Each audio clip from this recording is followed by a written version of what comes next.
கிறிஸ்துவுக்கு அன்பானவர்களே, ஆண்டவருடைய திருப்பெயரிலே உங்களை வாழ்த்தி ஆசீர்வதிக்கிறேன்.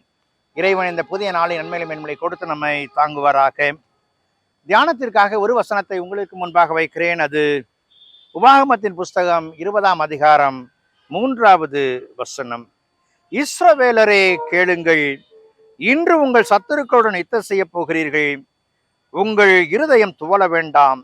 நீங்கள் அவர்களை பார்த்து பயப்படவும் கலங்கவும் தத்தளிக்கவும் வேண்டாம். அன்புக்குரியவர்களே, என் ஆண்டவர் தன் மக்களை பார்த்து சொல்லுகிற காரியம், நீங்கள் யுத்தத்திற்கு செல்லுகிறீர்கள், உங்கள் சத்துருக்களை சந்திக்க செல்லுகிறீர்கள். அப்படி செல்லும் பொழுது உங்கள் இருதயம் தத்தளிக்கவும் கலங்கவும் துவளவும் வேண்டாம் என்று சொல்லுகிறார். இன்றைக்கு இந்த உலக வாழ்க்கை வாழும் பொழுது நாம் எத்தனையோ விதமான பிரச்சனைகளை, போராட்டங்களை சந்திக்கிறோம். எனக்கு ஒரு பிரச்சனையுமே இல்லை என்று சொல்லுகிற நிலை நமக்கு இல்லை.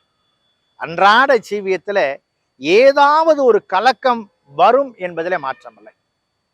பாருங்கள், பொருளாதாரத்தை குறித்த கலக்கம், விலைவாசி ஏற்றத்தினாலே பொருளாதார வீழ்ச்சி. அரசாங்கம் நாங்கள் தன்னிறைவு பெற்றுவிட்டோம் என்று சொல்லுவார்கள். ஆனால் கடையிலே ஒரு பொருளை வாங்குகிறவனுக்குத்தான் அந்த தன்னிறைவின் சரியான தன்மைகள் தெரியும்.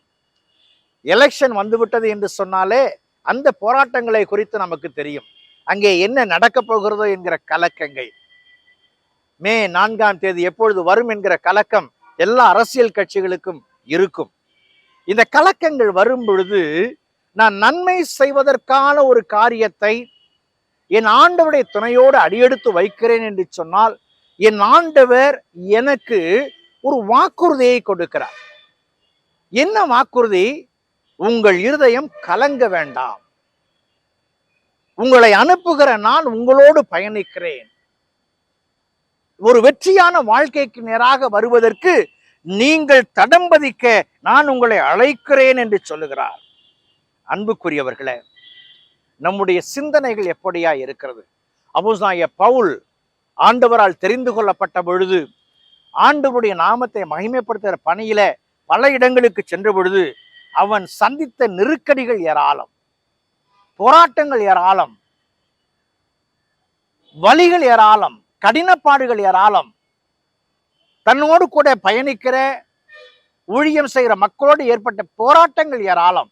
அவற்றின் மத்தியில 2 கொரிந்தியர் 4ஆம் அதிகாரம் 8வது வசனத்துல சொல்லுகிறார், கலக்கமடைந்தும் நாங்கள் முறிந்து போகிறது இல்லை.